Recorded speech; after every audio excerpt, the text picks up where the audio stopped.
ఈ రోజే డౌన్లోడ్ చేయండి. మీ ఫేవరెట్ షోస్ చూడండి. కంచి కామాక్షి అమ్మని దర్శించాను.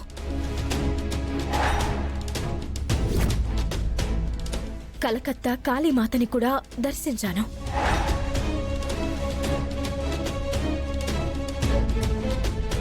ఇలా అందరి అమ్మలని చూసి వారి మహిమల గురించి జనాలకు వివరించేదాన్ని. ప్రతి అమ్మవారు చెడు మీద గెలిచినవారే. ప్రతి అవతారం రాక్షస సంహారం చేసినదే. అందుకే తెలియకుండా నాలో ధైర్యం నిండిపోయింది, భక్తి పెరిగిపోయింది. ఎటువంటి చెడు ఎదురైనా వాటితో పోరాడగల శక్తి సామర్థ్యాలు నాలో వచ్చేశాయి.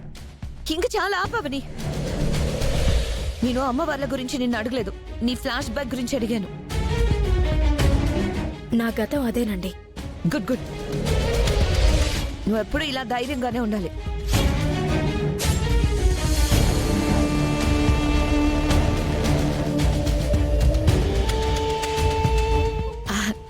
డ్రైవింగ్ చాలా బాగా చేస్తున్నావు శ్రీకర్. నీకు ఏదైనా ఫ్లాష్ బ్యాక్ ఉంటే చెప్పు. What happened? మ్యామ్, సడన్ గా ఏదో అడ్డొచ్చినట్టు అనిపించింది. అవునా? సరే, చూసుకున్నాడు. ఓకే.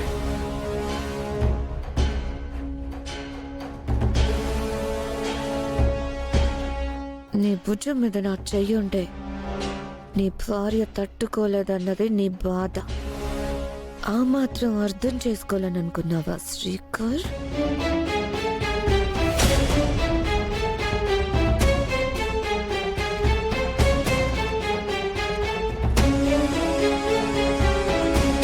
కారాపండి.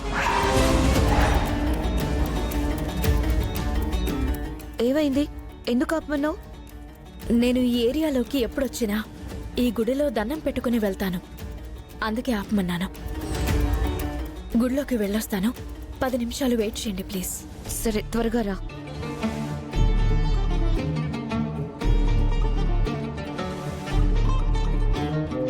నువ్వెందుకు దిగావు శ్రీకర్? నేను కూడా ఈ గుడిని దర్శించుకుంటూ ఉండేవాడిని. నేను వెళ్ళి దర్శనం చేసుకొని వస్తాను. అవసరం లేదులే శ్రీకర్, మనం కాల్లో కూర్చొని కబుర్లు చెప్పుకుందాం. మాది సాంప్రదాయాలకు విలువనిచ్చే కుటుంబం అని మీకు తెలుసు. గుడి కనపడినా, గోవు కనపడినా, పావు కనపడినా దండం పెట్టుకుంటాం, దర్శించుకుంటాం. మీరు కూడా రండి మేడం. నేనెందుకు? మాతో పాటు దర్శించుకుందరు. దండం పెట్టుకుని ప్రదక్షిణలు చేసొద్దాం. నేను రానులే, మీరు వెళ్ళండి. వేదవతి గారి కుటుంబంలోకి అడుగు పెట్టబోతున్నారు. పూజలు, నోములు ప్రతినిత్యం ఉంటాయి. వారంలో మినిమం 2-3 సార్లైనా గుడికి వస్తూ ఉండాలి. మీరు కాదంటే కుదురుతుందా? అప్పుడు చూసుకుందాంలే. మీరు కార్తీక పౌర్ణమి నాడు చీర కట్టుకున్నారు, ఆ తర్వాత ఎప్పుడూ కట్టుకోలేదు.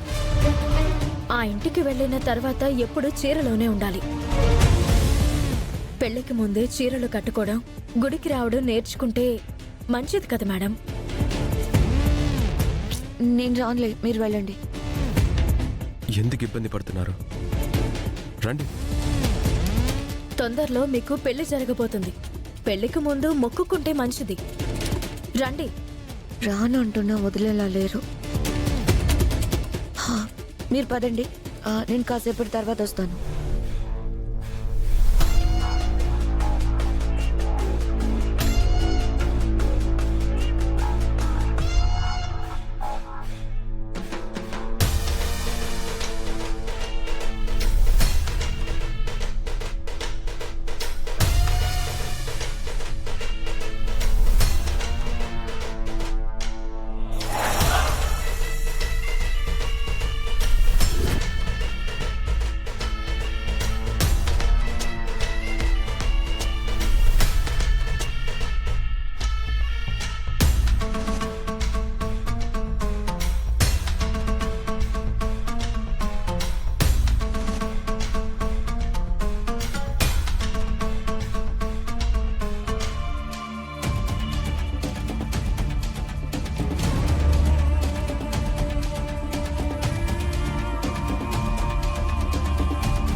గుళ్ళోకి నాకు ప్రవేశం లేదు.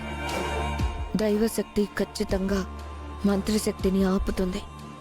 అందుకే తప్పించుకోవాల్సి వచ్చింది. ఎట్టి పరిస్థితుల్లోనూ లోపలికి వెళ్ళే ప్రయత్నం చేయకూడదు.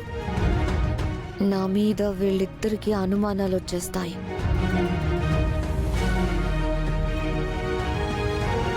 నా మొగుడు నన్ను పూర్తిగా దూరం చేసుకుందామని అనుకుంటున్నాడు. అతనిలో అంత మార్పు వచ్చేసింది. మంచి నిర్ణయాలు తీసుకోవడం లేదు.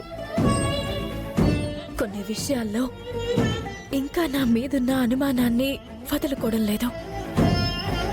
తన ఇంటికి తీసుకుని వెళ్ళడానికి పోరాడడం లేదు. నువ్వే ఆ మనిషిని ఎలాగైనా మార్చాలమ్మా.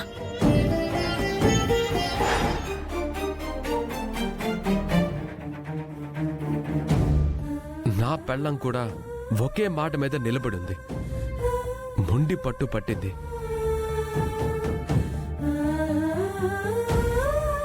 నా మాట వినటం లేదు.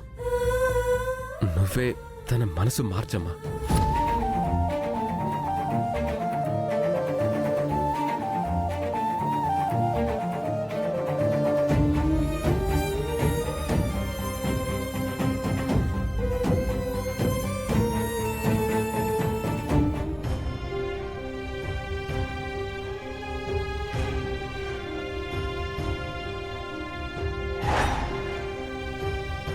మీ భక్తులు మీకు పూజలు చేసేది ఎందుకమ్మా?